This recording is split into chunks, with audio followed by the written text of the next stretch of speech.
अरबी अदब में हमारे उस्ताद जो डॉक्टर खुर्शीद रिजवी साहिब, उनके उस्ताद डॉक्टर ज़ियाउल हक साहिब साहिवाल से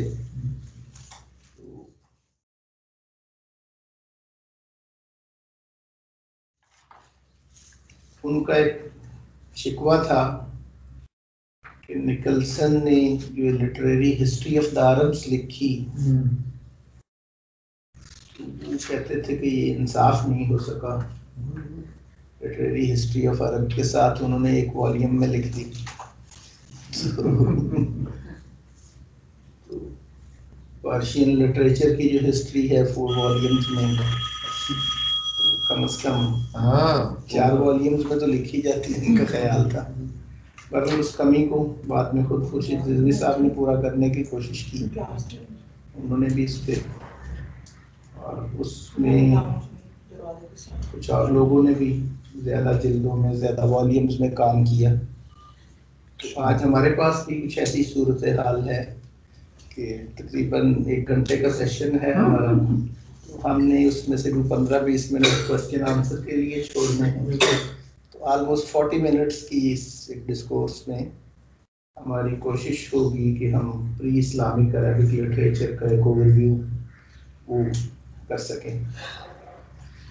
तो अरब्स और प्री इस्लामिक अरबिक लिटरेचर की जब बात करते हैं, तो इससे हमारी मुराद जो है आज, उसके लिए एक टर्म जो इस्तेमाल होती है अरबी अदब के अंदर भी और हिस्ट्री के अंदर भी, उसे दौर जाहिली दौर की इस्तेलाह इस्तेमाल की जाती है, जाहिलिया पीरियड। तो दौर जाहिली मुराद है प्री इस्लामिक अरबिक लिटरेचर से। आज हमारी मुराद, वैसे तो प्री इस्लामिक अरबिक लिटरेचर जो है कई सदियों पे मुहित है, लेकिन हम जब ये बात कहते हैं या टर्मिनोलॉजिकली जब प्री इस्लामिक अरबिक लिटरेचर कहा जाता है, तो उससे मुराद जाहिली दौर होता है, जाहिलिया पीरियड उससे मुराद ली जाती है। और ये अरसा तकरीबन 1.5 सदी पर मुहित है। कुछ लोग तो इसे 500 से लेकर 622 AD तक का अरसा कहते हैं। 122 साल का एक दौर है जिसे जाहिली दौर कहा जा रहा है अरबी अदब के अंदर भी और अरब की तारीख के हवाले से भी।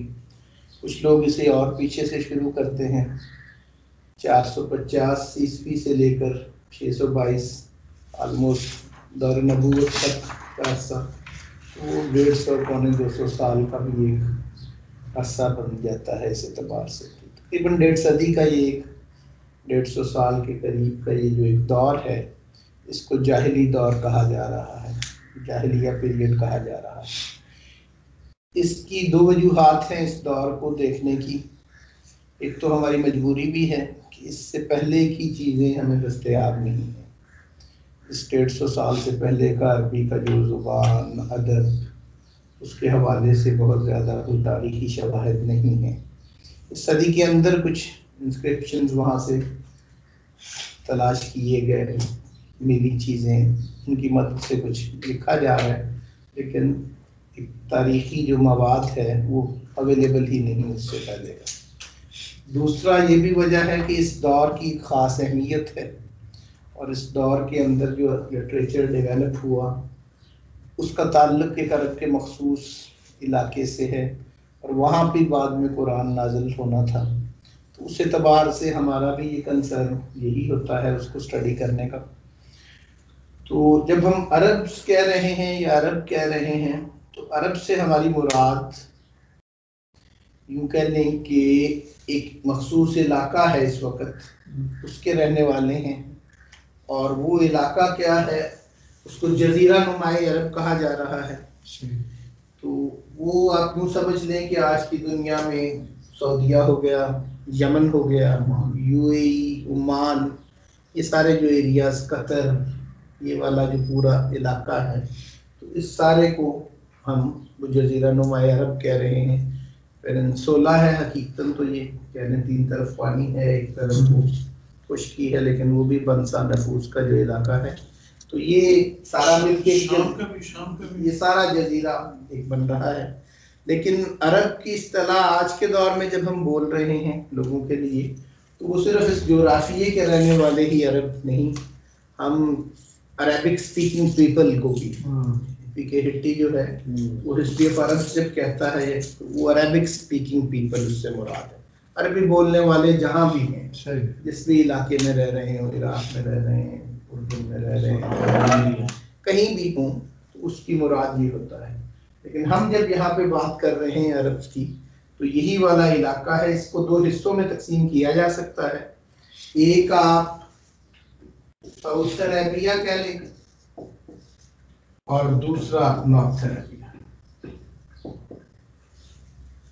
तो नॉर्थ अरेबिया दर हकीकत इसमें वेस्ट अरेबिया भी शामिल है, नॉर्थ भी शामिल है, सेंट्रल अरेबिया भी है, लेकिन हम सहूलत के लिए इसे नॉर्थ अरेबिया ही कह लेते हैं, साउथ एंड नॉर्थ में डिवाइड कर लेते हैं। तो नॉर्थ अरेबिया जो है ये असल में ये यमन का जो एरिया है, इसके लिए साउथ अरेबिया, इसके लिए यमन का जो एरिया है, और बाकी ये हमारा नजद हिजाज ये जो है ये नॉर्थ अरेबिया ये वाला इलाका जो है, और इनके दरमियान एक रुबुल खाली मौजूद है सेंट्रल अरेबिया के अंदर। तो वो भी ये सारा हिस्सा जो है इससे मुराद हमारी अरब है। अब ये साउथ अरेबिया जो है, इसी तरह ये तो हम एक एरिया के एतबार से अरब देखा क्या है। तो अब अरब हम जिनको कह रहे हैं, तो उसको हिस्ट्री के अंदर उनकी जो तकसीम की जाती है, अरब से मुराद एक तो कैटेगरी ये बनाई जाती है कि अरब बायदा,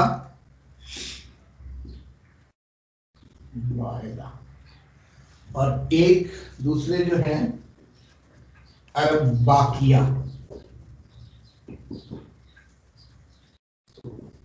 वायदा और बाकिया,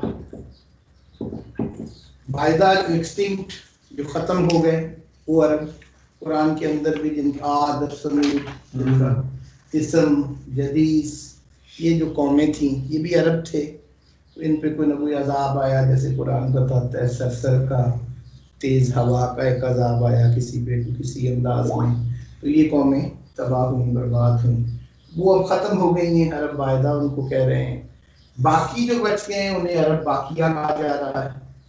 अब इन अरब बाकिया की भी आगे दो हिस्से हैं कह लें, ये कह रहे हैं हमें अरब बाकिया और अरब वायदा की एक तकसीम सामने आ गई है।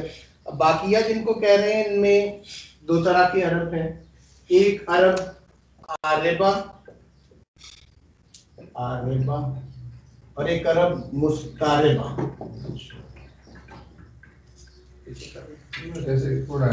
ठीक हो, अरब आरेबा और अरब मुस्तारेबा। अब ये दो हिस्से जो हैं आरेबा और मुस्तारेबा, ये जो बाकी अरब बच गए जो फना हो गए वो तो वायदा में आ गए, जो बाकी बच गए उनमें आरेबा और मुस्तारेबा है। आरेबा हकीकी अरब और मुस्तारेबा अरेबिसाइज्ड अरब, जो अरब हो गए इस तरह कह लें इसको। ये असल में आरेबा और मुस्तारेबा से मुराद जो है, ये आरेबा से मुराद है काहतानी अरब, और मुस्तारेबा से मुराद है अदनानी अरब।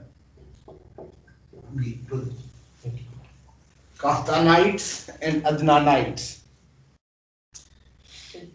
तो ये काहतान की जो औलाद है वो आरेबा है, और अदनान की जो औलाद है उनको मुस्तारेबा कहा जा रहा है। ये असल में अदनान और काहतान यूँ समझ लें कि जब हम अरब और अरेबिक की बात कर रहे हैं, तो ये अरब नस्ल के एतबार से भी और अरेबिक भी, इन दोनों के लिए हम एक टर्म यूज करते हैं सेमेटिक, सामी। तो ये अरब्स भी सेमेटिक हैं, और ये लैंग्वेज भी जिस कैटेगरी में आती है वो भी सेमेटिक लैंग्वेज है। तो ये सामी दर हकीकत हजरत नूह की जो औलाद में से उनके तीन बेटे जो हाम, साम और याफिस, तो तूफान नूह के बाद इन तीनों की औलाद आगे बची और उसी में से आदम सानी भी कहा जाता है। हजरत नूह को दोबारा नस्ल आदम वहाँ से चलती है। तो इन 3 बेटों की औलाद है सारी आगे।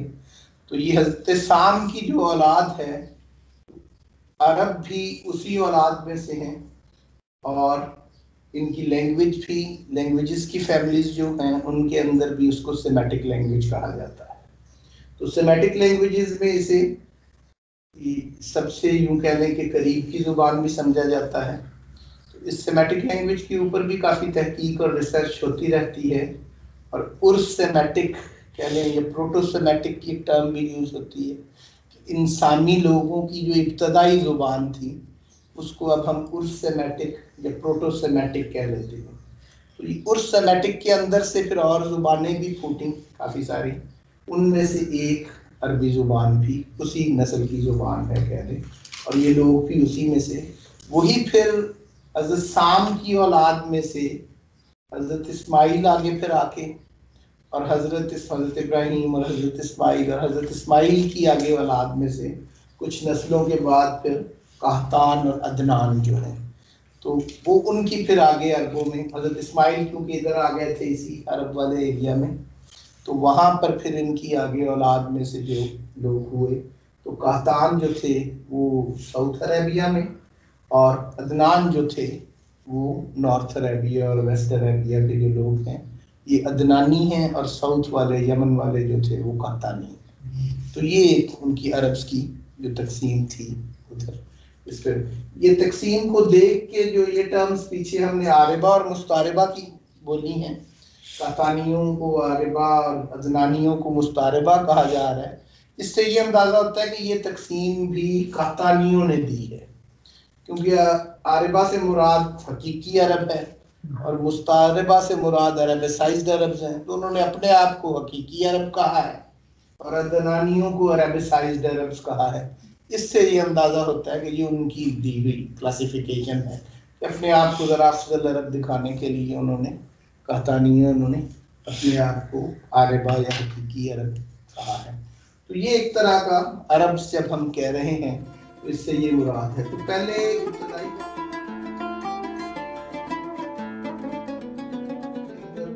लैंग्वेज की जो डेवलपमेंट है अरबी की और ज़्यादा तहजीबी जो अमल है वो साउथ अरेबिया के अंदर नज़र आ रहा है हमें। इसके ऊपर भी बेशुमार थेरीज हैं कि ये हज़रत साम की जो औलाद है या ये जो हम सामी जिनको कह रहे हैं तो इनका असल वतन क्या था। इसमें कुछ लोग हबशा भी कहते हैं, कुछ लोग और जगह भी कहते हैं, लेकिन ज़्यादा मजबूत राय ये भी है कि यही अरब जिसको हम आज कह रहे हैं तो सामियों की असल मस्कन असल रहने की जगह यही थी। तो बाकी जगह पे जो सामी चले गए हैं उसकी एक वजह यही बयान की जाती है कि यहाँ पे क्योंकि एक मखसूस हद तक आबादी के बाद लोग निकलना शुरू हो जाते हैं, तो इस वजह से यहाँ से आहिस्ता आहिस्ता लोग जाते रहे कहत साली की वजह से या कुछ वजूहात की बुनियाद पे। तो ये इसे भी सामियों की बुनियादी जगह, बुनियादी मस्कन इसे भी कहा जाता है अरब को भी। तो नॉर्थ अरेबिया और साउथ अरेबिया की एक तकसीम अरबों के अतबार से, तो तहजीबी अतबार से साउथ अरेबिया के लोग ये दौर जाहिलियत जिसको हम कह रहे हैं, इससे पहले नबी अकरम सल्लल्लाहु अलैहि वसल्लम से 150 साल पहले से पहले का जो दौर है उसके अंदर हमें ज़्यादा तहजीबी अवामिल जो हैं वो साउथ अरेबिया में मिलेंगे कहतानियों के यहाँ। जो जैसे कुरान के अंदर मलिक सबा, कौम सबा जो है तो उनकी बादशाहत जो थी और सद्द मारब डैम जो जिसका जिक्र मिलता है तो वो सारे साउथ अरेबिया है। तो वहाँ पर ही अरबों का ज़्यादा और लैंग्वेज की डेवलपमेंट और ये सारा अमल वहाँ पर ही जारी था। लेकिन उसके बावजूद तिजारत का रास्ता भी वो था, लेकिन काबा क्योंकि नॉर्थ अरेबिया में है, मक्का में है, तो इस वजह से ये एक मजहबी मुकाम होने की वजह से और ये दौर जाहिलियत में भी इस्लाम से पहले भी इसकी मरकज़ियत मौजूद थी अरबों के यहाँ, तो सबको यहीं पे आना पड़ता था। तो इस वजह से इसकी भी एक सेंट्रलिटी कायम हो गई। अगरचे तिजारत का मरकज वही था। हिंदुस्तान से यहाँ पंजाब के लोग भी आगे जाने के लिए वो साउथ अरेबिया से गुजर के जाते थे, लेकिन वहाँ मजहबी मरकजियत काबा की होने की वजह से हर साल वहाँ पे लोगों ने इकट्ठा होना, और इकट्ठे होने की वजह से वहाँ पर कुछ मेले लगते थे। बिल्कुल ऐसे ही जैसे यूनान के अंदर जिम्नेजियम की रवायत थी, वो खेलों के इज्तिमाआत थे, लेकिन उसके बावजूद वहाँ पे बहुत सारी कल्चरल एक्टिविटी भी साथ होती थी। इसी तरह यहाँ पे ये जो मेले थे इस जगह पे, उनमें मारूफ जो मेले थे, एक उक्कास का मेला था, इसी तरह मजना का मेला था, जुल्मजाज का मेला था। तो इन मेलों पे अरब के सारे लोग यहाँ पे इकट्ठे होते और काफ़ी सारा सकाफती अमल जो है वहाँ देखने पे नज़र आता। उन मेलों के अंदर अदब की भी नशिस्तें हो रही हैं, कुछ और स्पोर्ट्स भी हो रही है, और एक्टिविटी भी हो रही है। माशरती एतबार से भी उन मेलों की एक अहमियत थी।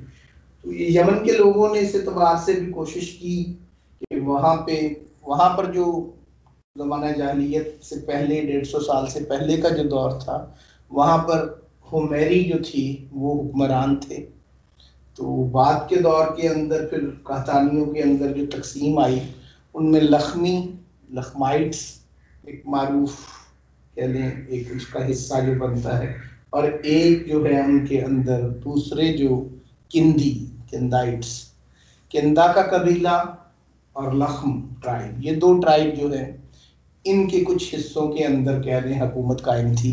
तो लख्मी बादशाहत और किंदा की बादशाहत यूं कह लें। तो ये यूनान के अंदर, उधर यमन के अंदर ये लोग मौजूद थे। अब ये यमनी जो थे, इनके उरूज का दौर सद मारब के ख़त्म होने से, जैसे कुरान में जिक्र मिलता है, उसकी वजूहात थी। तो वो सेंट्रलिटी जो थी अरब के अंदर यमन की, वो ख़त्म हो गई। उसके बाद वो तरक्की और उरूज जो था, उस डैम के, मारब डैम के ख़त्म होने से, तबाह होने से वो मामलात वो बदले कुछ। उसकी और भी बेशुमार वजूहात हैं, डिटेल से बचने के लिए हम उस पर नहीं जा रहे। तो बहरहाल 150 साल पहले तक हालात ये हो चुके थे नबी अकरम सल्लल्लाहु अलैहि वसल्लम की आमद से, कि अब वो यमन की सेंट्रलिटी ख़त्म हो चुकी है, और ये ज़ुबान का जो अमल है, अदब की जो ग्रोथ है, ये सारे मामलात अब नॉर्थ अरेबिया में ही शुरू हो गए थे। तो ये अदनानाइट्स जो थे इनके यहाँ, लेकिन इसमें एक चीज़ है कि वहाँ से जब वो निकले हैं, फिर कहतानी जो थे, जिनके अंदर किंदा का ट्राइब भी बड़ा मारूफ ट्राइब था, लखनी थे, तो वो भी, उनमें से भी काफ़ी कबीले जो थे वो भी नॉर्थ अरेबिया में ही सेटल हो गए आगे। और फिर यहाँ पे जो अदब आ रहा है आगे, हम जिन शोरा का जिक्र करेंगे, उनमें से काफ़ी सारे कहतानी भी हैं, अगरचे वो नॉर्थ अरेबिया में आ गए और उनकी लैंग्वेज नॉर्थ अरेबिक थी, लेकिन वो नस्लन कहतानी थे, अदनानी नहीं थे, और नॉर्थ अरेबिया में वो मुंतकिल हो गए। तो ये तो एक अरब का एक ओवरव्यू था, ताकि आपको अंदाज़ा हो जाए कि अरब सम इनको कह रहे हैं। और अब ये नॉर्थ अरेबिया में ही सारा ये जो अदब का और ज़ुबान का जो मामला है, वो सारी डेवलपमेंट यहाँ पर हो रही है। तो साउथ अरेबिया के अंदर भी अरेबिक ही थी, अरेबिक एक और तरह की थी, इससे मुख्तलिफ थी नॉर्थ अरेबिक से, मौजूदा अरबी से। तो वो जो अरबी थी, उसके एक तो तहरीर में उसका जो असलूब था वो लिखने का मुख्तलिफ था। उसके लिए अल-मुस्नद की इस्तिलाह इस्तेमाल हो रही थी रस्मुल खत के लिए, अल-मुस्नद।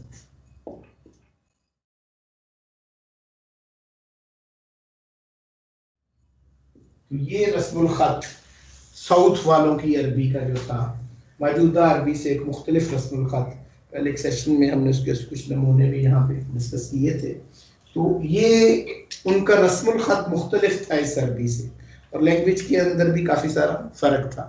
तो बाद में अब साउथ के जो ट्राइब्स नॉर्थ में आ गए, या साउथ के जो लोग इल्मी और अदबी एक्टिविटी में मसरूफ़ थे, वो भी नॉर्थ अरेबियन रस्मुल ख़त के अंदर ही वो भी ये सारे मामलात जो थे। अब नॉर्थ अरेबिया ही मुराद था, अरबों का ये मरकज़ था और उनकी ज़ुबान। ये 150 साल का जो जाहिली अदब है, इसका ताल्लुक अब नॉर्थ अरेबिया से है और नॉर्थ अरेबिक से है। लैंग्वेज भी शुमाली अरब वाली, और यहाँ पे ही लोग, ये सारी एक्टिविटी यहीं पे ही चल रही थी। इसको दौरे जाहिलियत जो कहा गया इस 150 साल को, तो इससे ये नहीं मुराद था कि वो इलिटरेट थे, लिखना पढ़ना नहीं आता था। तो वहाँ पे काफ़ी सारे ऐसे ट्राइब्स थे, काफ़ी सारे लोग थे जो लिखना पढ़ना जानते थे, लिखने पढ़ने के अमल में मसरूफ़ थे।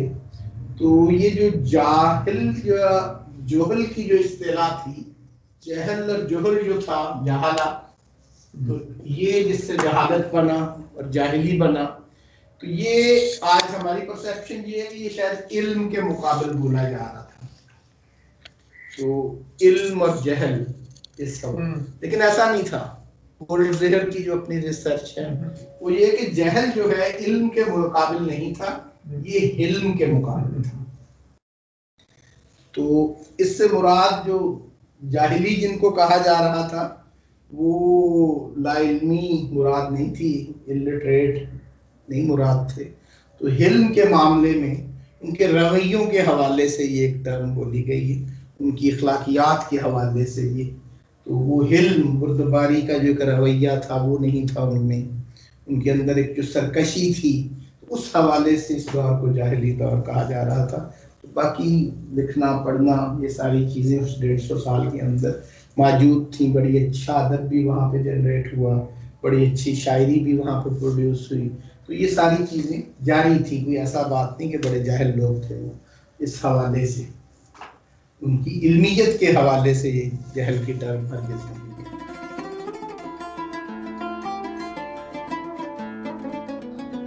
जो अदब का मामला है उसकी तरफ हम आते हैं। अरबी अदब इस दौर का, इस 150 साल के दौर का, तो अदब के अंदर जो चीज़ें वहाँ पर डेवलप हुई उनको हम सहूलत के लिए और आसानी के लिए, तो जैसे हमारे यहाँ ज़ुबान का मामला और अदब का मामला, तो यहाँ पर अरब के हवाले से एक रवायती और जदीद उलूम के हवाले से भी जब हम बात करते हैं तो एक बुनियादी जो फ़र्क समझा जाता है कि रवायती इल्म और रवायती लर्निंग का जो प्रोसेस है उसके अंदर ज़ुबान का और लफ्ज़ की एक ख़ास अहमियत है। तो हुर्मत लफ्ज़ का एक पूरा तसव्वुर मौजूद है, तो वो लफ्ज़ पे खड़ा है पूरा इल्म का प्रोसेस है। और जदीद के अंदर वो लफ्ज़ की बजाय शय पे खड़ा है। ठीक है, तो ये एक बुनियादी रवायती माशरों के अंदर इसलिए लफ्ज़ बहुत अहम थे, ज़ुबान बहुत अहम थी, अदब बहुत अहम था हर रवायती माशरे के अंदर। पिछले सेशन में आपके साथ जो हुआ उसमें मैंने एक मिसाल दी थी। मिसाल के तौर पे क्रिश्चियनिटी के अंदर भी और प्री क्रिश्चियन ट्रेडिशंस के अंदर भी लोगोस की टर्म बोली जाती है। तो इसी तरह लॉजिक की टर्म जैसे, तो वो नुत्क से है, वो भी लॉजिक भी लफ्ज़ से ही, बोलने से ही, ज़ुबान से ही। तो रवायती माशरों के अंदर ज़ुबान, अदब, लफ्ज़, इल्म असल में इसी लफ्ज़ की ही एक्सटेंशन है सारे का सारा।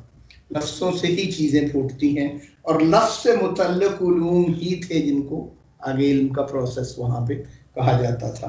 तो अब लफ्ज़ का जो मामला था वो हर माशरे में एक अदब की सूरत हाल और ज़ुबान की अहमियत तो होती है, और शोरा की भी, शायरों की भी, अदीबों की भी कदर तो होती है। लेकिन अरब में बड़ा इंटरेस्टिंग मामला था यहाँ पे, नॉर्थ अरेबिया में। यहाँ पे इसकी अहमियत और बढ़ गई, और वो अहमियत बढ़ने का सबब ये था कि बाकी जगह पे एक्सप्रेशन के और मीडियम मौजूद हैं दुनिया में। तो अरबों के यहाँ नॉर्थ अरेबिया में और ख़ुसूसन जाहिली पीरियड के अंदर, जाहिली दौर में, तो यूँ कह लें कि एक्सप्रेशन की और कोई भी सूरत आपको नज़र नहीं आती। एक्सप्रेशन की एक ही सूरत नज़र आती है और वो ज़ुबान व अदब है, वो लैंग्वेज है, वो लिटरेचर है। बाकी आप देखेंगे ना कि आर्ट है, एक्सप्रेशन की सूरत, आर्किटेक्चर है, परफॉर्मिंग आर्ट्स है। तो यहाँ पर नॉर्थ अरेबिया में जाहिली पीरियड में एक्सप्रेशन की और कोई सूरत आपको नहीं नज़र आ रही, ये सिर्फ और सिर्फ ज़ुबान व अदब, यही एक सूरत रहेगी। इसकी वजूहात बताते हैं लोग कि तारीख के अंदर ऐसा क्यों हो रहा था। बाकी एक्सप्रेशन की सब सूरतें यहाँ पर ख़त्म हो गई, सिर्फ और सिर्फ यही एक सूरत बची जिसको ज़ुबान व अदब कह रहे हैं। इसकी वजह ये थी कि यहाँ पर एक जो बहुत बड़ा आगे अगली सदी में, इसके बाद जाहिली दौर के फ़ौरन बाद जो था, वो वही का उतरना जो था, वो आखिरी जो वही वहाँ पर उसका जो नज़ूल था, तो वो भी अल्फाज में थी, लैंग्वेज में थी, ज़ुबान में थी। तो उसका एक माहौल जो पैदा हो रहा था, तो वो ज़ुबान के ऊपर बहुत ज़्यादा एम्फेसिस आ गया और उसकी ज़ुबान की फिर एक अहमियत जो यहाँ पे डेवलप हो गई। यही वजह है कि अब अरबों की ज़ुबान या जाहिली अदब जो है, हम जिसको अब पढ़ने जा रहे हैं या जिसकी बात करने लगे हैं, वो जाहिली अदब कुछ उलूम में से एक इल्म नहीं है, कुछ फ़नून में से एक फ़न नहीं है अरब का, बल्कि वो अरब का वाहिद इल्म और वाहिद फ़न है कि अरबों के बारे में कुछ भी जानना है तो अब वो ज़ुबान व अदब से ही जानना है। आज हमें अरबों की तारीख़ को जानना है तो वो भी ज़ुबान व अदब से ही, उसी जाहिली शायरी में जो तारीख़ बयान हुई है वहाँ से ही ढूंढेंगे, वहाँ से उनकी सकाफ़त को भी समझना है तो उसी से ही समझना है। तो हत्ता कि उनकी उस दौर के अंदर भी, एक तो ये तारीखी ज़रूरत है ना हमारी, अपने दौर के अंदर भी उनका मीडिया भी अदब ही था। बल्कि बड़ी इंटरेस्टिंग चीज़ है कि उनके मैरिज ब्यूरो भी ये अदब ही था। तो वो बड़ा मारूफ एक वाक़या है वहाँ पर कि वो आशा एक बड़ा मारूफ शायर था इस दौर का। तो वो जब मक्का में आया, वो कास के दिनों के अंदर मुख्तलिफ जगहों से लोग इकट्ठे होते थे शायर, तो वो जिन घरों में बच्चियां ज़्यादा होती तो वो उसकी बहुत खिदमत करते कि वो उस घर की मदा में कुछ लिख देगा तो उन सब बच्चियों के रिश्ते हो जाएंगे। तो एक घर की 8 बच्चियां थी, उनके रिश्ते नहीं हो रहे थे। आशा की उन्होंने बड़ी खिदमत की, खाना वाना अच्छा खिलाया, कोई तहाइफ वगैरह दिए। तो उसने उकास के मेले में सुबह जाके वो अशार उस फैमिली के जब कसीदे के हवाले से मदा में लिखे तो उसकी 8 की 8 बच्चियों का रिश्ता हो गया। तो मतलब लैंग्वेज वहाँ पे यूं ना लेंगे जैसे अदब या जुबान आज अरबी की तरह आप उसको यूं देखेंगे, अंग्रेजी अदब की जैसे एक बड़ी अहमियत है, या फारसी की अदब जुबान की बड़ी है, या उर्दू के अदब को जैसे देखते हैं। तो अदब उनका सब कुछ था, जुबान उनका सब कुछ था। उनके बारे में हमने जो जानना भी है इसी से जाना जाएगा। उनके अपने जीने में भी जो कुछ था वो यही था। उनकी सारी एक्टिविटी इसी के जरिए हो रही थी और उनका जो मुस्तकबिल जिस वही ने उनका डिफाइन करना था वो भी क्योंकि इसी जुबान में अरबी मुबीन के अंदर उतरने वाली थी। तो इस जुबान की सेंट्रलिटी, ये सारा फोकस पूरे अरब से वो घूम के यहाँ पे मरकजियत एक उसकी कायम हो रही है और यहाँ पे जुबान की डेवलपमेंट हो रही है। तो अब अरबी जुबान और अरबी अदब, और ये जाहिली अदब तो हम कह देते हैं उसे बड़ी सहूलत के साथ जाहिली दौर कह देते हैं। कुरान के बड़े बड़े मुफस्सिरों को भी जब मदद लेनी पड़ती है तो उसे जाहिली शायरी से लेनी पड़ती है। तो जिसको हम जाहिली दौर का अदब और जुबान कह रहे हैं, कुरान की तफसीर में स्टैंडर्ड वहीं से ढूंढना पड़ता है। हज़रत इब्ने अब्बास रज़ियल्लाहु ताला अन्हु बहुत बड़े मुफस्सिर जो कुरान के, तो वो भी इससे मदद लेते हैं। बाद के नाहवीन जो थे, ग्रामेरियंस थे, वो भी इसी दौर की जुबान व अदब से उनको जाहिली दौर के से ही मदद लेनी पड़ रही थी और सारा वहीं से था। अब ये जो अरबों का अदब था जी, इससे पहले का दौर जो था वो उसके बारे में उसमें मालूमात उसकी भी जो हमें मिलती हैं इस दौर के शेर व अदब से मिलती है।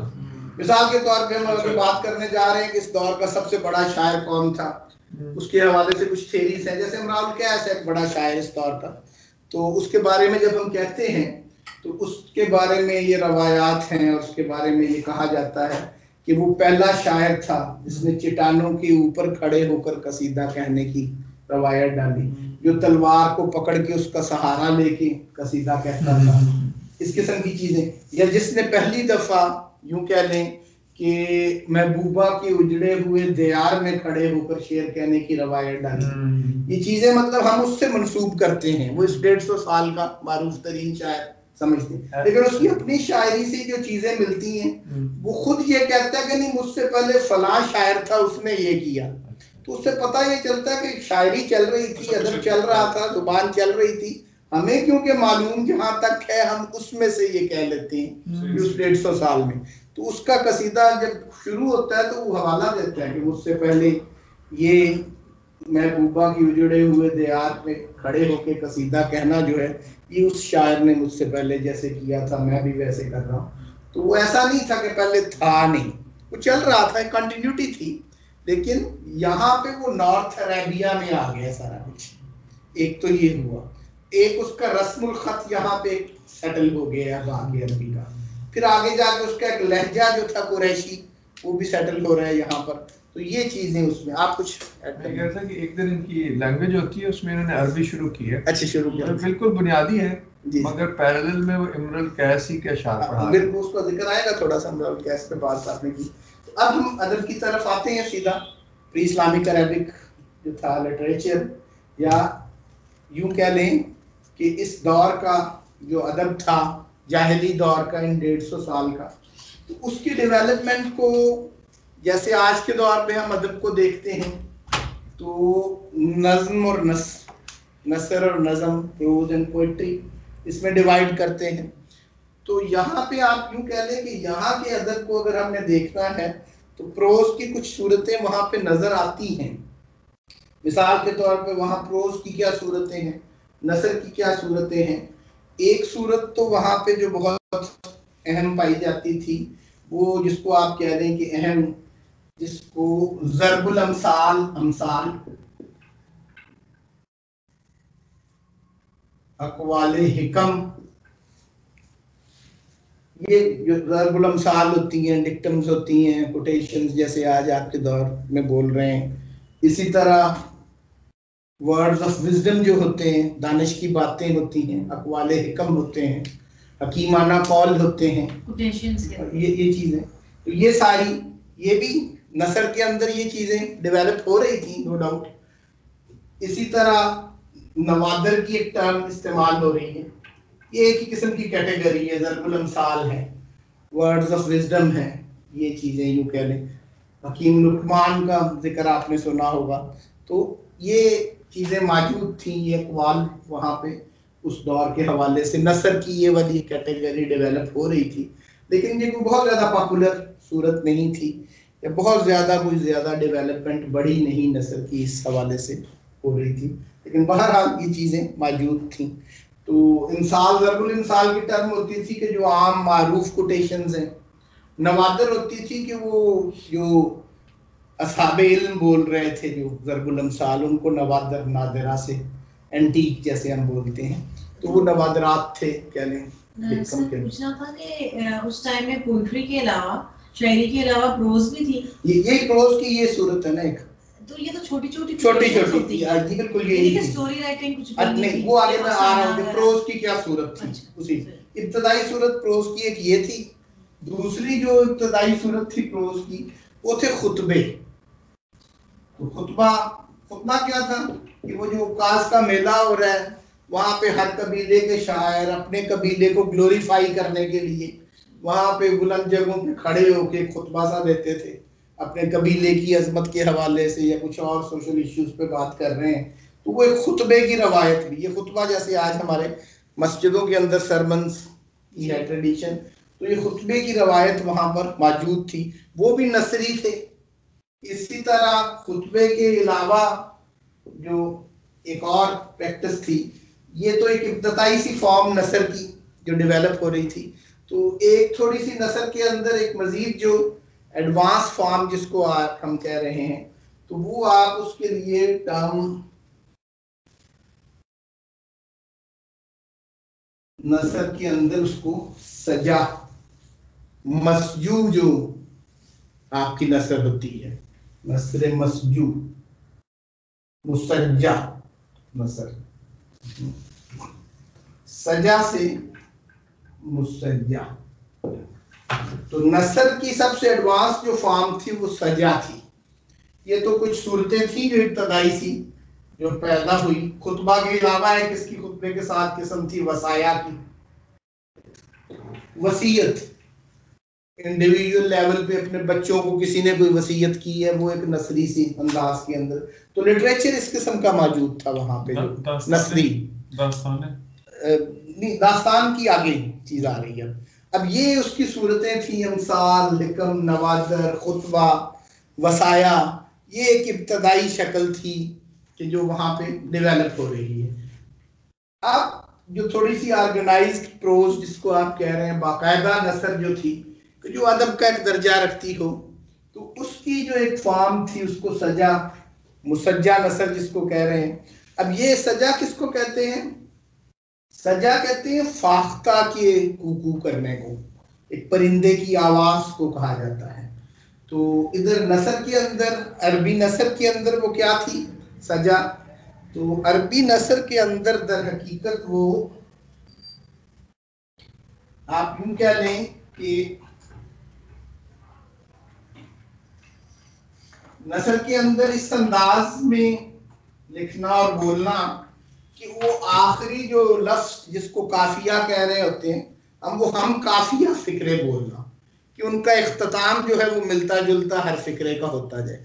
है तो वो नसर शेर नहीं है, लेकिन आखिर में वो हम काफिया हो जाती है। जैसे आप इधर भी हिंदुस्तान में भी हमारे पुराने जो ड्रामा वगैरह थे और उसके अंदर बोला जाता था, स्टेज पे जो परफॉर्म किया जाता था, उसके अंदर यूनान के जो आपको ड्रामास मिलते हैं, तो उसके अंदर भी आप देखते हैं कि वो नसर में है या बात ही कर रहे हैं, गुफ्तगू ही कर रहे हैं, लेकिन आखिर में हम काफिया एक जैसे अल्फाज बोले जा रहे हैं, इख्तिताम जिनका एक जैसे लफ्जों पे हो रहा होता है, उससे थोड़ा सा वो रिदम में आ जाती है वो जुबान। शेक्सपियर की भी बिल्कुल, शेक्सपियर की आप प्लेज में जो एक लैंग्वेज कई दफा देखते हैं, तो ये सजा जो थी, ये मुसज्जा नसर जो थी, तो इसका वहां पे एक ट्रेंड थोड़ा सा पैदा हुआ, नसर की ये एक सूरत डेवलप हुई। अब अरबी अदब को अगर हम देखें तो यूं कह लें वो अरबी अदब का जो सफर है उसको आप यूं देख सकते हैं कि पहली चीज तो ये डेवलप हुई सजा मुसज्जा नसर जो थी, और ये डेवलप क्यों हुई? ये डेवलप हुई इसके लिए सजुल कहान, इसके डेवलप होने की वजह क्या थी? ये जो नसर की सूरत थी, तो सजुल कहान क्या है कि जो काहिन होते हैं, दो टर्म्स, एक काहन और एक उर्राफ। काहिन और उर्राफ क्या थे कि वहां पर जो लोग मौजूद थे कि जो मुस्तकबिल का हाल बताते थे उनको काहिन कहा जाता था, और जो माजी का हाल खबर रखने वाले होते थे उनको उर्राफ कहा जाता था। तो ये दो तरह के लोग मौजूद थे। तो ये काहिन जो थे, मुस्तकबिल की खबरें देने वाले जो लोग थे, वो जब कुरान आया तो लोगों ने कहा ना कि नबी सल्लल्लाहु अलैहि वसल्लम को भी कि ये काहिन है, ये साहिर है, ये शायर है, तो इस किस्म के इल्जामात लगाए। तो वो क्योंकि उनके यहाँ काहिन की ट्रेडिशन मौजूद थी, राफ की भी और काहिन की भी, कि मुस्तकबिल की खबरें देने वाला, माजी की किस्से सुनाने वाला, जैसे आपने दास्तान किस्सा कहा, वो राफ माजी का एक हिस्टोरियन था, माजी की बातें बताने वाला। तो ये एक चीज जो मौजूद थी। तो जो सजुल कहान इसको कहा जाता था, सजा कहान की, काहन की सजा। तो अब ये सजा डेवलप हुई कि वो जब बताते थे मुस्तकबिल के मामले, तो वो थोड़ी सी उनकी जुबान के अंदर उस अपने उस बात को थोड़ा सा उसके अंदर एक तरह का इसरार पैदा करने के लिए, थोड़ा सा उसमें वजन पैदा करने के लिए, उसमें रोक पैदा करने के लिए वो हम काफिया फिक्रे बोल रहे होते थे सजा में। वो नसर में ही कह रहे थे, गुफ्तगू ही कर रहे थे, लेकिन उसको बोलते इस अंदाज में थे कि सुनने वाला थोड़ा सा इम्प्रेस भी हो, वो थोड़ी सी एक पहेली सी भी उसके अंदर बरकरार रहे। तो ये सजा कह लें वहां की एस्टेब्लिश्ड नसर, ये काहनों की वो सजा ही थी, नसर का यही नमूना मौजूद था। इसके अलावा जैसे मैंने बाकी इब्तदाई नसर की सूरतें आपको बताई हैं, और उसके अलावा एक सूरत पहेलियों की थी अरबियों के यहाँ, ये पहेलियां बूझना जैसे होता है, या वो बल्कि नसर में भी मौजूद थी, बाद में नजर में भी आई। इमराउल कैस की जैसे बात कर रहे हैं, तो अबीद और इमराउल कैस आपस में ये करते थे कि अबीद शेर में ही पहेली कह रहा है और अमराउल कैस जवाब में शेर में ही उसको पूछ रहा है, जवाब में शेर कहता था जिसमें उसका जवाब निकल आता था। तो इस किस्म की वो चीजें, बल्कि उसकी अपनी भी शादी की जो दास्तान है तो वो भी एक तरह की एक पहेली ही थी नसर वाली जो उसने कही। तो उसने कहा कि मैं शादी उस लड़की से करूंगा जो मुझे ये बता दे कि 8 4 और 2 क्या है। तो वो जिसका भी आगे मामला रिश्ते का बात चलती उसकी, तो जिस लड़की से पूछना उसने कहना 8 + 4 + 2 करके उसने कहना ये 14 बन गए, 14 है। तो अब वो कोई भी ना बूझ पाती। वो आखिर में एक लड़की ने एक उस पहेली को बूझा और उससे वो शादी का जो उसकी अमराउल कैस का, तो वो क्या असल में वो क्या कह रहा था 8 4 और 2 में उस पहेली में कि वो 4 जो थे वो जो ऊंटनी है उसके 4 पिस्तान होते हैं, कुतिया के 8 होते हैं और औरत के 2 होते हैं। तो उस लड़की ने ये बता दिया और उसने उससे मैरिज, ये वाला मामला, मतलब वो इस तरह की लैंग्वेज में चीजें नसर में डेवलप हो रही थी, वो पहेलियां थी। तो इस किस्म की बेशुमार पहेलियां अरबों में नजर आएंगी आपको। तो नसर में ऐसी चीजें थी कि बहुत ज्यादा वेल ऑर्गेनाइज्ड नसर वहां पे आपको, या बहुत नसर के अदबी नमूने आपको वहां पर नहीं मिलेंगे इब्तदाई दौर में। ये काहिनों की सजा जो है यही सबसे एस्टेब्लिश्ड नसर आपको वहां पे नजर आएगी। इस सजा से आगे की एक जो डेवलपमेंट है, यूं आप कह लें कि अरबिक हिस्ट्री जाहिलिया पीरियड की लिटरेचर की अगर आप देखें तो उन 3 चीजों को समझने की जरूरत होती है। एक का तो हमें आइडिया कुछ हो गया सजा क्या है, दूसरी चीज जो थी वो रजस थी, और तीसरी चीज जो थी वो कसीदा थी। आज हम यूं समझ लें कि इख्तिसार की वजह से इन 3 चीजों को समझेंगे तो और हमें प्री इस्लामिक अरबिक लिटरेचर की समझ आ जाएगी, जाहिलिया पीरियड का लिटरेचर समझ आ जाएगा। आप यूं समझ लें कि ये उनकी नसर थी। सजल कहान जो थी, मुसज्जा जो नसर थी, ये कसीदा उनकी नज़म थी, और दरमियान में जो रजज आई है ये यूं कह लें कि एक नज्म और नसर की दरमियानी सूरत थी। इसको नसर में भी शुमार कर रहे हैं, कई नज्म में भी कर रहे हैं, कई दोनों में नहीं कर रहे हैं। तो ये एक दरमियानी सूरत नसर और नज्म की, प्रोज एंड पोएट्री के एक दरमियान की सूरत थी रजस। जैसे हमने कहा ना कि सजा जो थे तो यूं 3 तरह के लोग थे वहां पे कहने अदब के। एक तो काहिन थे जो सजा थी उनकी लिटरेरी फॉर्म, दूसरे लोग राजिस कहलाते थे जिनकी लिटरेरी फॉर्म रजस थी, तीसरे लोग शायर थे जिनकी लिटरेरी फॉर्म जो थी वो कसीदा थी। तो शायर, राजिज और काहन, ये 3 तरह के लोग थे जो अदब से मुतल्लक थे वहां पे, प्री इस्लामिक अरबिक लिटरेचर के जो लोग जिनको कहा जा रहा था। तो ये सजा था इनका असलूब, इनका असलूब रजस था, इनका असलूब कसीदा था शायरों का।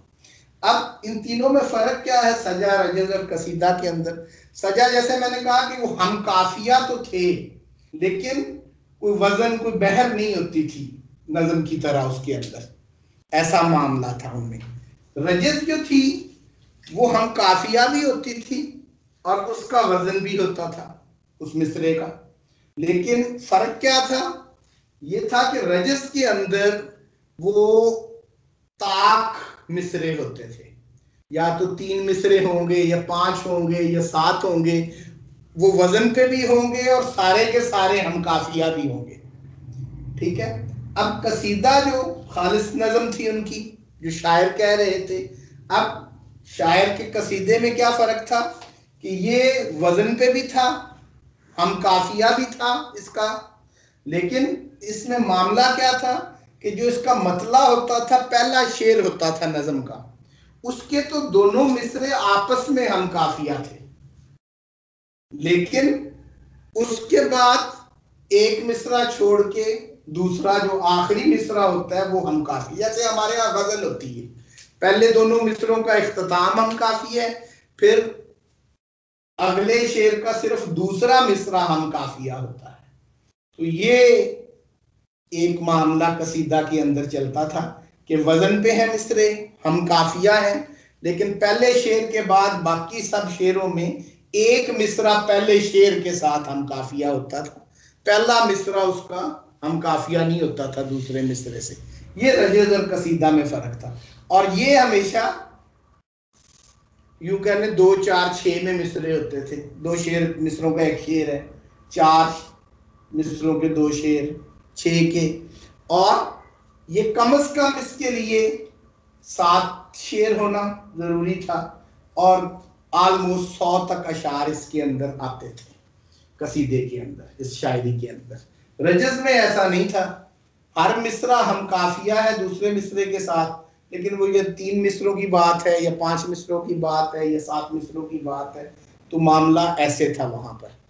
तो ये जो कसीदा है रजस की एक चीज और, मैं जैसे हमने कहा कि सजा जो थी, ये फाख्ता की आवाज को, उसकी कुकू को सजा कह रहे हैं।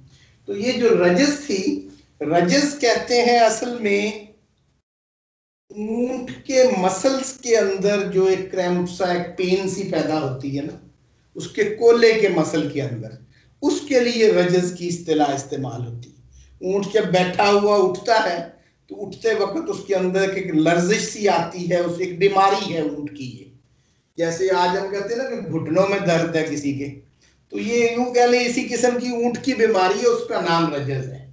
तो इसके अंदर ऊंट उस बीमारी की वजह से फिर जब उठता था तो वो कोले के अंदर दर्द हो रही है उसकी, तो उठते हुए फिर उसके उठने में पहले उठा नहीं जा रहा, फिर उठा है तो एक लर्जिश सी आई है। तो ये क्योंकि इस रजस के अंदर भी एक लर्जिश सी मिसरों के अंदर पाई जाती है, तो उस वजह से इसका इस्तिलाह का नाम रजस पैदा हो गया।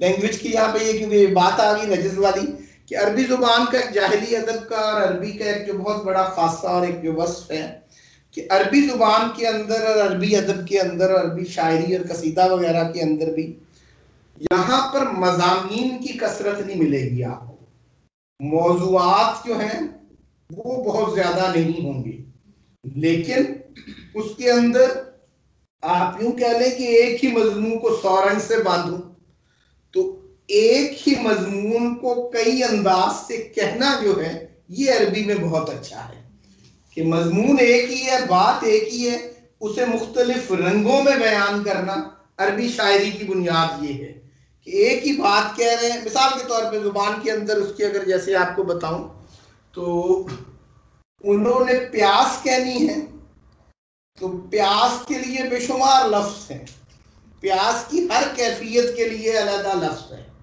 प्यास के लिए जो बुनियादी जैसे हम कहते हैं प्यास लगी है तो वो अत्श का लफ्ज इस्तेमाल होता है, लेकिन इसको हम कहते हैं शदीद प्यास लगी है वो जुम्मा, वो अत्श नहीं है, वो जुम्मा।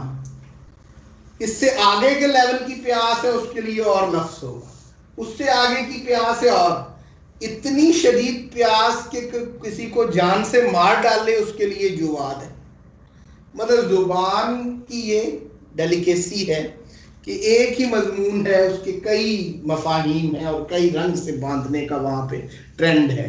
तो शायरी के अंदर भी मौज़ूआत की कसरत नहीं है, मज़ामीन की कसरत नहीं है, लेकिन यही चीजें आपको नजर आएंगी, एक ही बात को करने के असलूब। इसके बिल्कुल और घोड़े के लिए सैकड़ों लफ्ज है अरबी के अंदर, ऊंटनी के लिए बेशुमार लफ्ज है, तलवार के लिए, घोड़े के लिए कई लफ्ज मौजूद होंगे। इसी तरह एक ही लफ्ज कई मानी में भी बोला जाता है, लफ्ज एक ही है उसके 25 से ज्यादा मीनिंग्स निकल सकते होते हैं लफ्ज के। तो इस किस्म की चीजें अरबी अदब के अंदर, अरबी लिटरेचर के अंदर, जाहिली अदब के अंदर ये आपको काफी मिलेंगी इस किस्म की चीजें।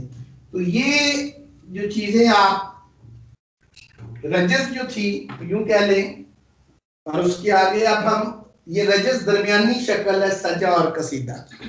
हम काफिया भी है, हम वजन भी है, लेकिन यूं गजल की तरह नहीं है, वो मिसरे सारे हम काफिया है। अब कसीदा जो था ये क्या था, ये चीजें भी बहुत ज्यादा नहीं पाई जाती। असल अरबिक लिटरेचर कसीदा है, शायरी है अरबी, और शायरी की जो सिंफ है वहां पर वो कसीदा है। दुनिया में शायरी की जो 3 अक़साम समझी जाती हैं वो 3 अक़साम शायरी की क्या होती है। एक किस्म तो शायरी की जिसको आप बुनियादी किस्मों की जब बात करते हैं शायरी को, दुनिया की किसी भी शायरी की जब बात करते हैं तो 3 तरह की है। एक शायरी आपके यहाँ होती है जिसको तमसीली शायरी कह रहे हैं।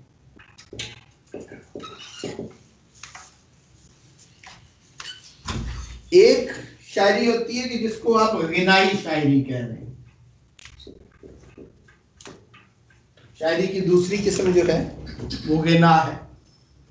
और तीसरी शायरी की जो किस्म जिसकी हम बात कर रहे हैं वो रज़मिया शायरी है, एपिक्स जो होती हैं। तो ये एपिक्स जैसे महाभारत है, ओडेसी है यूनान के अंदर, तो ये एक जो सिंफ होती है। तो ये तमसीली जिसको ड्रामेटिक शायरी, जैसे शेक्सपियर की आपने बात की, तो वो अब ड्रामेटिक शायरी, जैसे आप कहते हैं क्या उसके लिए काम, लीला जिसको कह लें या ड्रामा कह लें, तो ये जो है तमासील जो है तो तमसीली शायरी। तीसरी ये गिनाई या नगमाती शायरी जो होती है जिसके अंदर गुनगुनाहट मौजूद हो, ये वाली जो शायरी है तो लिरिकल पोएट्री जिसको आप कह रहे हैं, ये लिरिक्स हैं। तो कसीदा जो है वो असल में गिनाई शायरी है, लिरिकल है। अरबों के यहाँ तमसील भी ड्रामेटिक पोएट्री जो है, जो नाटक और लीला की रवायत है, ड्रामा की रवायत है, ये अरबों के यहाँ पोएट्री में नहीं है। इसी तरह यहाँ पर एपिक्स और रज़मिया जो शायरी है उसके भी कोई बड़े नमूने थोड़ा बहुत नजर आएगा, लेकिन कोई बड़ी शायरी उसमें नहीं नजर आएगी। लेकिन ये लिरिकल पोइम्स जो हैं, ये कसीदे भी सारे के सारे लिरिकल पोइम्स हैं। इसीलिए लिरिकल पोइम्स का अंदाज क्या होता था कि इनको पढ़ने का भी जो स्टाइल है, हमारे यहाँ एक तहतुल लफ्ज में पढ़ने की रवायत है, एक वो सिंगिंग है। इन दोनों के दरमियान की एक रवायत जो थी तो कसीदे में वो इस्तेमाल होती थी, वो इंशाद थी, नशीद जिससे बना है नगमे और ये वाली चीज, तो वो गुनगुनाने की जो एक सूरत होती है ना, तो ये कसीदे को गुनगुनाया जाता था। ये ना तो तहतुल लफ्ज में पढ़ा जाता था ना ही गाया जाता था, तो ये गुनगुनाने की सूरत है, समझ लें। ये भी हमारे यहाँ भी है उर्दू में, बिल्कुल उधर से बिल्कुल मौजूद है। तो कसायद जो थे वो उसके लिए इंशाद की जो एक रवायत थी, जो एक शायर होता था कसीदा को, अब उसने साथ रावी रखा होता था, उसका जो अप्रेंटिस था, जो शागिर्द था, जो उसके शेरों को याद रखता था, लोगों को सुनाता था, तो वो उसकी प्रैक्टिस ये इंशाद वाली थी, नशीद वाली। क्योंकि गुनगुनाने में फिर उसको याद रखना भी इजी हो जाता है, तो ये वाली चीजें मौजूद थी। अब ये जो कसायद हैं, पूरी अरबिक लिटरेचर की जो डेवलपमेंट हमने सजल, कहान, रजज और कसीदा जो एक 3 चैनल्स इसके बने, तो इनमें से सबसे एस्टैब्लिश्ड फॉर्म जो थी वो शायरी थी, कसीदा था। और कसीदा जो था इसको देखना असल में यूं कह लें कि दौरे जाहिली का अदब देखना होता है। और कसीदे के अंदर टाइम कितना रह गया भैया? 10 मिनट। 10 मिनट। तो बस कसीदे पे 10 मिनट अब हमने बात करनी है और ये बात मुकम्मल हो जाए। जो आप कह रहे थे कसीदा बेसिकली अरबिक लिटरेचर सबसे ज्यादा इसी में डेवलप हुई है, प्री इस्लामिक की बात हो रही है, प्री इस्लामिक की आज का मौजूद हुई जाहिली अदब, बात की भी बात करेंगे बाद में भी कुछ चीजें, लेकिन आज तो नहीं, वो करेंगे आगे कभी। तो ये प्री इस्लामिक लिटरेचर की हमने क्लासिफिकेशन कर रहे हैं कि यहाँ पर रिनाई शायरी थी, तमसीली और रज़मिया लिरिकल पोइम्स थी, और वो कसीदा था। कसीदा कैसे डेवलप हुआ कि सजा डेवलप हुई, हम काफिया नसर थी सजा, काहिनों की जो जुबान थी। रज्स क्या थी? ऊंट की जो बीमारी आपको बताया कि वो ना तो नसर है ना नज़म है, वो सजा और कसीदा के दरमियान की सूरत है। हम काफिया भी थी, हम वजन भी थी, लेकिन वो 3, 5, 7 मिसरों वाली होती थी, हर मिसरा ही हम वजन है। कुछ लोग उसे नसर का हिस्सा समझते हैं, सजा का। कुछ लोग उसे कसीदा भी शायरी के साथ अटैच करने की कोशिश करते हैं। हकीकत में वो दरमियान, वो कसीदा क्या था कि हम काफिया भी है, हम वजन भी है, लेकिन हमारी गजल की तरह उसका मतले के दोनों मिसरे हम काफिया हैं और बाकी शेरों का दूसरा मिसरा मतला के साथ हम काफिया होता है। तो ये गजल की स्टाइल की पोइम्स जो होती हैं हमारे यहाँ भी नज़म लिखते हैं हम गजल आई भी वही नहीं। अब वो गजल में भी फर्क बात जैसे इन्होंने कर दी कि क्या था, गजल हमारे यहाँ फारसी और उर्दू में गजल का मफहूम और ये सिंफ और चीज है। अरबी के अंदर गजल की इस्तिलाह किसके लिए इस्तेमाल हो रही है? कसीदे के इब्तदाई 8-10 जो शेर हैं उनको गजल कहा जाता है। और वो गजल क्यों उनको कहा जाता है? वो इब्तदाई 8-10 शेर क्योंकि इश्किया शेर होते हैं, वो इश्किया पोइट्री को गजल अरबी में कहा जाता है।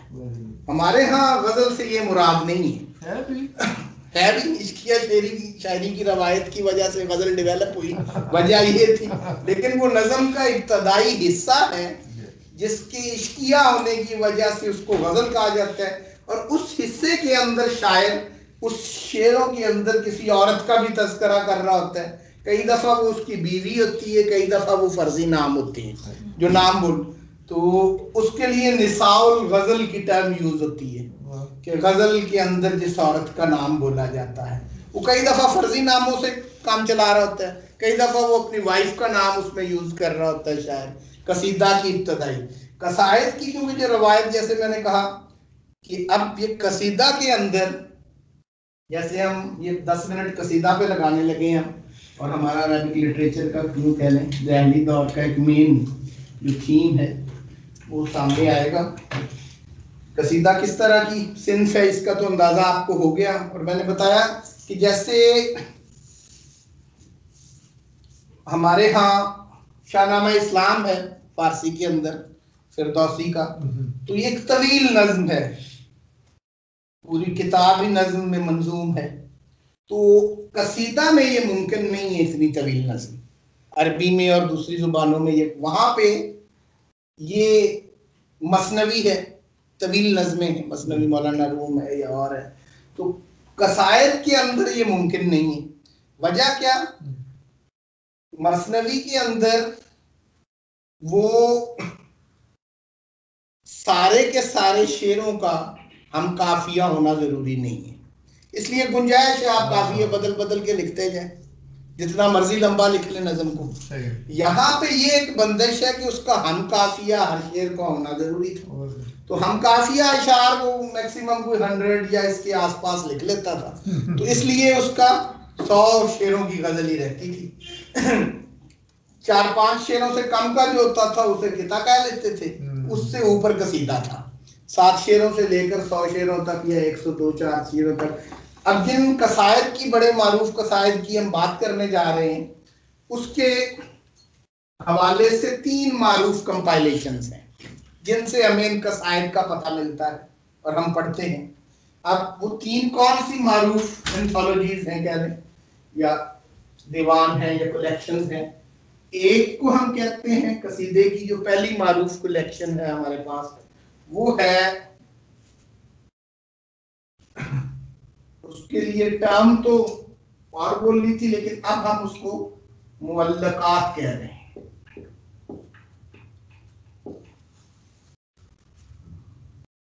कसीदों की एक कैटेगरी हम मुअल्लकात कहते हैं।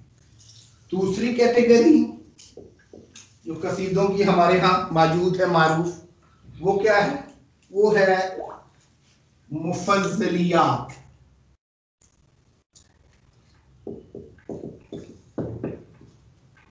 और तीसरी कैटेगरी है हम्मासा।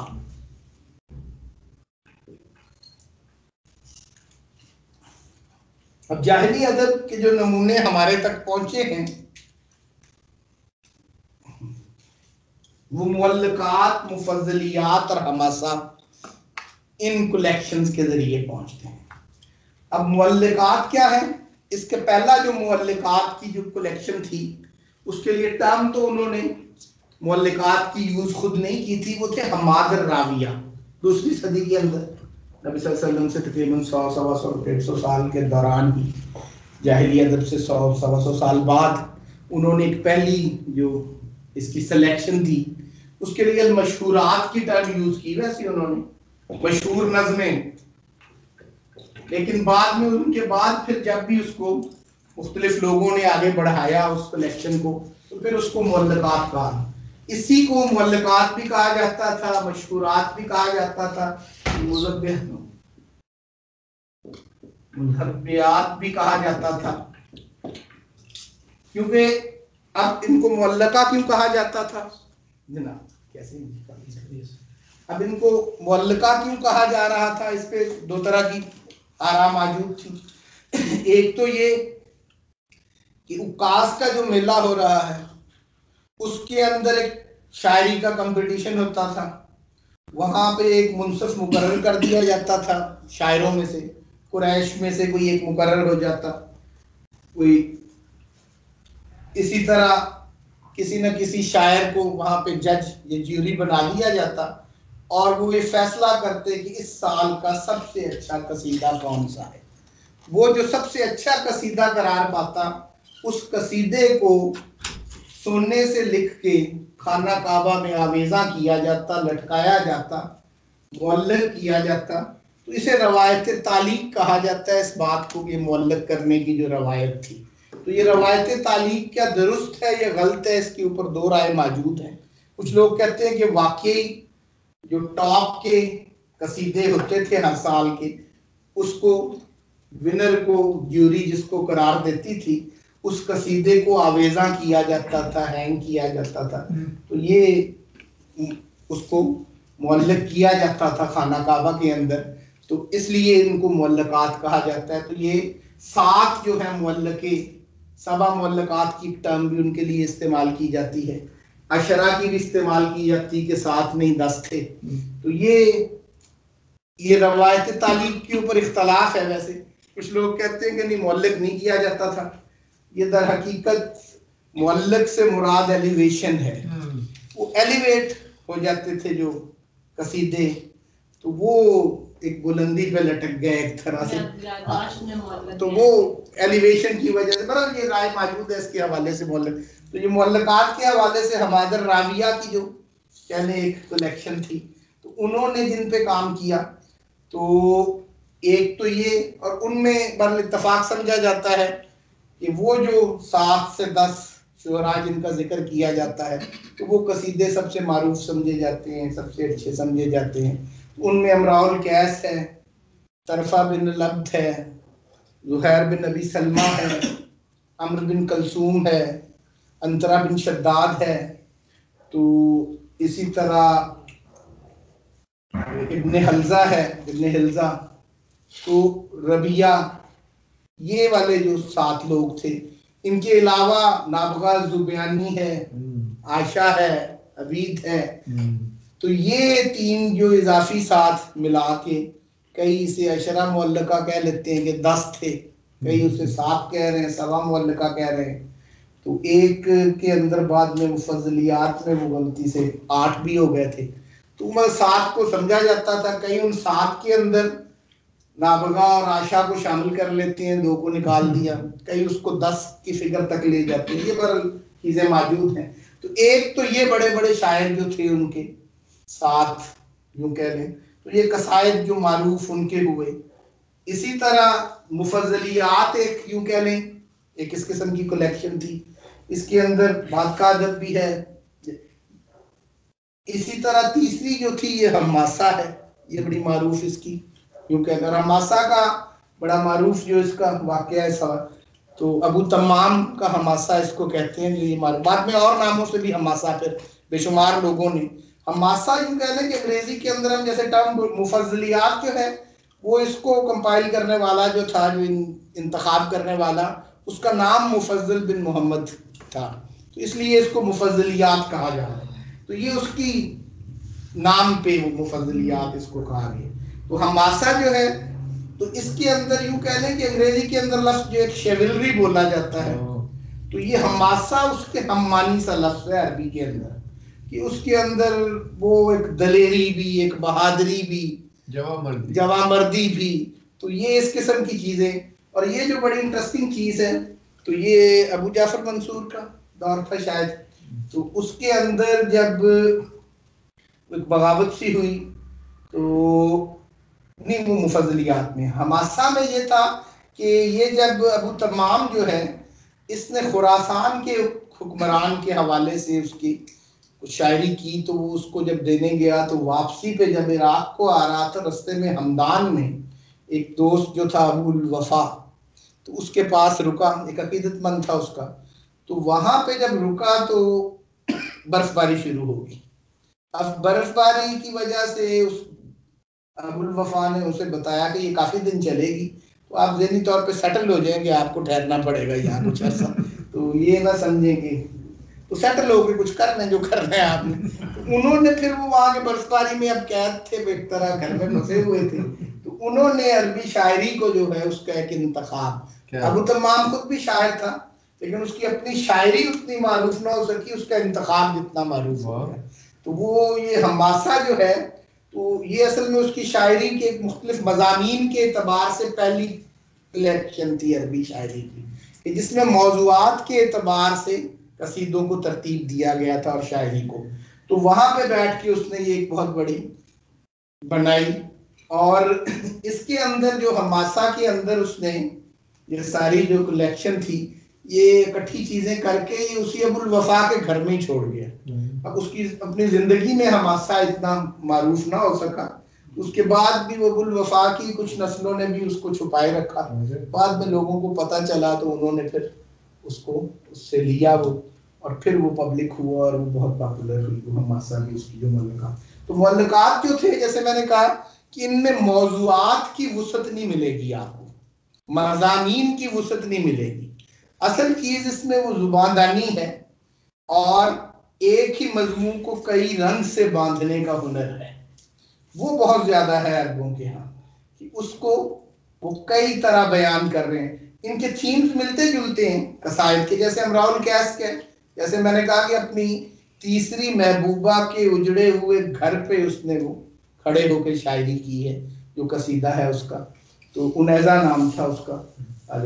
तो अब उसके हवाले से जो वो शायरी करता है, जैसे शुरू में गजल की रवायत है, पहला एक हिस्सा तो वो इश्किया शायरी पे होता है, बाद में फिर उन चीजों पे, फिर इसमें दो तरह के होते थे। एक रवायत तो ये थी कि उस गजल कहने के बाद, पहले 8-10 शेर कहने के बाद कोई अगर मौजू है तो उसकी तरफ आ जाते, कोई मजमून है, नहीं तो फिर वो उसी क्राफ्ट ऑफ लैंग्वेज दिखाते रहते थे, यूं कह लें, तो वो लफ्ज से खेलते रहते थे।